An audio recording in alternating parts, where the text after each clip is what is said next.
I'm joined in the studio by the author Judith Eagle. Hi. Hi. Now, welcome. You've brought with you your second book. I have, The Pear Affair. The Pear Affair.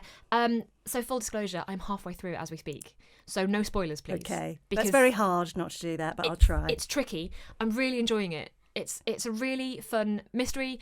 You've got Nell right in the middle of it. She is in Paris. Yes. And she's trying to find her old au pair. Can you tell us a little bit more about it? So Nell has been brought up by her really quite horrible parents. Her au pair, Pear, was sacked, dismissed about 5 years ago. And every month, Pear has written to her from Paris. And that's the thing that's kept Nell going, because she's got a horrible life with her parents in London and at boarding school. But then the letters from Pear stop, and she wonders what's happened to her. And then one day she comes home from boarding school and her mum and dad are there, horrified that she's there because they've forgotten it's the summer holidays. And they tell her they're going to Paris. And she thinks, yes, I will go to Paris and I will find Pear now. So she goes with her parents to Paris. She sets off to find Pear. She can't find her, alas. But she does make friends with a whole band of children. She discovers underground Paris, and then she gets catapulted into a mystery even bigger that threatens the whole of the city. So this is a really fun kind of mystery, kind of adventure series. But also, Nell's just a lovely character. She's great. I love Nell. There's a little bit of me in Nell. Is there? With all her plotting and planning and her map preparation and reading pamphlets and just getting to know everything about Paris. That's very much me. Because Pear as well has kind of taught her French and kind of prepared her almost for this in advance. She just feels so at home when she gets there. You know, she does speak perfect French and she just feels very comfortable there. She loves the food, she loves the people she meets, the places she goes, and she's very adaptable. And also her parents have shades of kind of Matilda's mum and dad, I'd say, because they're just not very nice people at all. They're really not. They're quite Dalesque, that's true. They're called Melinda and Gerald Magnificent, and they own a big chain of supermarkets, and really all they care about is the money that they make. They are not remotely interested in their daughter, Nell, who is actually named after Melinda's favourite handbag. So her handbag is called the Penelope, and she's called Nell Penelope after that, but she loves her handbag so much more than she loves her daughter. Yeah, her mum, oh gosh, she's quite a character. She really is. So tell me all about these underground tunnels in Paris as well. Okay. That's pretty exciting. Yeah, so there really are 180 to 200 miles of tunnels crisscrossing below Paris. Right. They've been there since the 13th century. They came about when they were mining for limestone to actually build the city. So the tunnels were a side effect. They used them to transport the stone up above.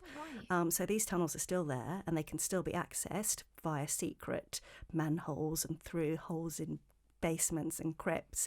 It's illegal to go down there now, apart from one tiny little area called the catacombs. But I came across this story in the newspaper several years ago that I've held on to that really sparked my imagination. So because it's illegal to go down there, there's a special branch of police who go down there from time to make sure that no one's trespassing. And one day they were down there with their torches and they heard this awful, ferocious barking coming.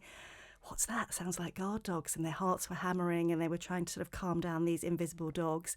And then their torches picked out a giant sound system and they realised that the sound of the dogs was coming from a CD. Oh. So they turned that off and they carried on walking and they got to this gigantic underground cinema, strung with electric lights using pirated electricity, with a lounge, a dining room, a giant couscous pot, a toilet using water siphoned off from the Chocodero gardens above. So they thought, oh, this isn't right. They came back the next day with representatives from the electricity board. Nothing was there. Everything had gone. And the only thing that remained was a little sign, a little note saying, ne cherchez pas. Do not look for us. And I had this newspaper article and I just thought, I've got to write something around that. Yeah. What would it be like if children had a den below ground and it was their world outside of adult control? And then what would happen if someone tried to take that away from them? It is a fascinating story. I mean, that story in itself, I'm just... Tell me more. It is amazing because it's this world that we won't know about. And it's the mystery and the kind of like excitement of that. Yes, and it's really there. It's really there. Yeah. And did you go to Paris on a little research trip for this? Yeah, so I love Paris. So I started loving it. When I was 12, I went on my first family holiday with my mum and dad and we explored all the different landmarks. And then a couple of years later, I had a French exchange, which is when a French child the same age as you, comes to stay with you in England and they learn French and then you English, sorry, and then you go and stay with them and soak up all things French, the culture and the language. So there was that. And then when I was a little bit older, I went for my first holiday with my boyfriend to Paris. We were art students. We hung about in the art galleries, ate bread and cheese, and he became my husband eventually. And then as a fashion student, we were encouraged to go to Paris for the fashion shows and sneak into them. And so I've got this real strong connection with Paris and with lots of places that I've been to and I've sort of think of as mine over the years. So there's that, but I did read a lot about the accounts of underground explorers, so people who do go down there illegally to explore. I read a lot about the history of the tunnels, and then a couple of weeks ago I'd written the book. I decided I'd go with it to introduce it to all the locations. So I did find lots of them. I found obviously the Hotel Crillon is still there. Right. I found that. We went to, we tried to find a street called Passage Julien Lacroix, which was in Belleville, higgledy-piggledy street with steps and cobbles, and that's no longer there, but it does run through a park called Belleville Park. So the stairs are still there, but the cottages are no longer there. And then finally, I thought, I've got to go underground now. So we did go to the catacombs, which is the part of underground Paris you can legally go to. You buy a ticket, you walk down 150 steps. Wow. You get to this one. It was just brilliant because it was exactly how I had imagined. There was a soft light because there were lights there, and my children do have lights there because the people in the bars and the restaurants above ground lend them their electricity. And there were twisty turning passageways, and then there were bones, because in the catacombs there are the bones of 6 million Parisians that were transported there in the 18th century. The graveyards of Paris were overflowing. They didn't have any more space to bury people. So they decided at the dead of night, over 12 years, they would transport the bones of these people to the catacombs, which is a gigantic ossuary, a sort of underground graveyard. So that is still there, and you can still visit that. And Nell does find herself there at some point in the book. Yeah. So that was really exciting. Being there. Yeah, it is a fascinating other world. Yeah. And there's so few stories about it as well. It's quite original kind of idea. Yeah. To go there. I also read in the book that you enjoyed writing about the food. I do love food. Any particular part of the book that you most enjoyed writing? One of the characters, Soutine, he was inspired by a painting I saw by an artist called Soutine, who in the 1920s and in the 1930s, he lived in Paris and he painted lots of pictures of the people who worked in the restaurants and the bars and the hotels.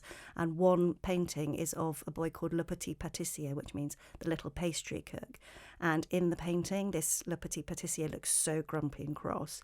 And I really thought, why does he look like that? Why does he feel like that? And that's where Soutine came from. So Soutine works in a boulangerie with his dad, and he is learning how to make patisserie. And in one scene, he arrives with these millefeuilles, which are pastries made of thousands of layers of puff pastry sandwiched together with creme pâte and jam.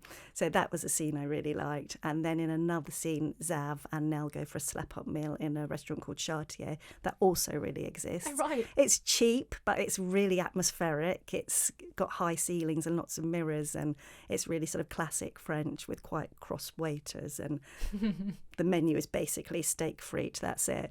But that's where Nell and Zav go. I feel like I can use your book as a kind of guide around Paris. I won't take a map, I'll just take your book. I really tried hard to make it geographically accurate. Right. So I did do a lot of looking of maps and metro maps as well, so that the reader can sort of follow you on the journey as they're reading the book. Now, Judith, because it's your first time here, you have the honour of doing my author's quickfire round of questions, if that's okay. So, here we go, just to get a feel for what you're like as an author. Books or Kindles? Books. Books. Every author says that. Heroes or villains? Villains. Film adaptation or TV adaptation? TV adaptation now. Again, that's a very popular answer, yeah. Paris or London? Paris every time. Writing or reading? It's hard, isn't it? 50-50. Can I say 50-50? The two are entwined. Okay. Okay, so this might be tricky then. Tap dancing or writing? Oh, I'm going to go for writing. Okay. I love tap dancing, but it's very, very difficult. Well, I find it difficult anyway. I can imagine, yeah. Hogwarts or Narnia? Narnia. Laptop or write by hand? Laptop. Roald Dahl or Jacqueline Wilson? Roald Dahl. Roald Dahl. Gosh, this is straight to the point. Bookshop visit or school tour? Oh, That's a good one. I think School Tour. Clara or Nell? Oh, that's so difficult. Clara being one of your characters from your last book, obviously. Well, because she's more in my mind, I'm going to go with Nell at the moment. Okay. I know that's a tricky one. Do you write 9 to 5 or when you fancy? I write in the mornings because I work in the afternoon in a school library. Paddington Bear or Winnie the Pooh? Paddington Bear, definitely. And finally, salt and vinegar or cheese and onion? Salt and vinegar every time. Correct. Excellent. Good answers and solid and straight to the point. I appreciate that. Lovely. Well, Judith, we should say the Pear Affair is out pretty much right now. Yes, it is. Yeah. And everybody should go and get it. It is a really exciting kind of mystery and it's a really fun book. And go and grab a copy. Do, yes. Thanks. Thank you.